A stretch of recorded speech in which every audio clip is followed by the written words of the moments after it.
Bonjour, aujourd'hui je vous propose d'aborder un pays passionnant, l'Égypte, situé à 4h45 de la France. Pour visiter l'Égypte, je vous recommande de le faire sous forme d'un voyage organisé.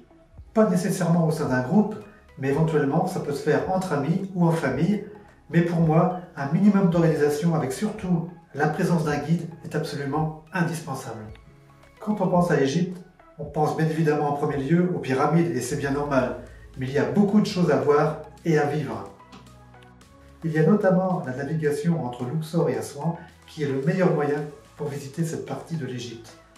Il faut s'imaginer sur le pont supérieur du bateau, à regarder les rives du Nil s'étaler devant vous, voir le temple de Komombo se rapprocher petit à petit, sentir le souffle chaud du vent du désert qui vous fouette le visage. Ce sont vraiment des moments formidables à vivre et surtout apaisants.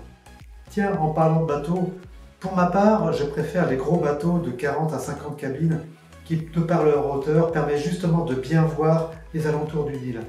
Vous entendrez parler des dahabiyas qui sont des petits bateaux de 4 à 6 cabines qui sont très tendance actuellement car fonctionnant avec le vent. Mais force de constater qu'elles sont le plus souvent tractées par des remorqueurs.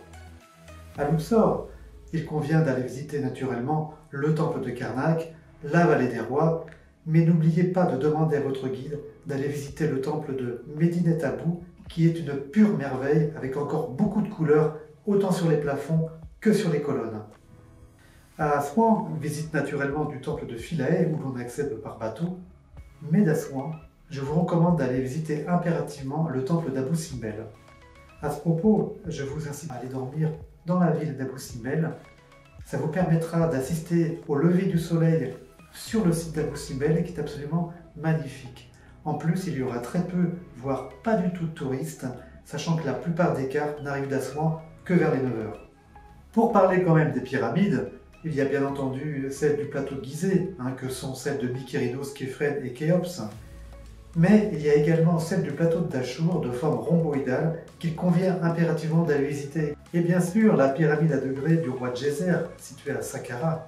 Et sachant que la visite de la pyramide se situe plutôt du côté sud, je vous incite fortement à faire le tour de la pyramide, du côté nord donc, où vous y verrez un petit bâtiment adossé à la pyramide, dans lequel il y aura un trou par lequel on aperçoit quelque chose. Mais quoi? Eh bien vous le verrez lors de votre prochain voyage en Égypte. Alors bon voyage!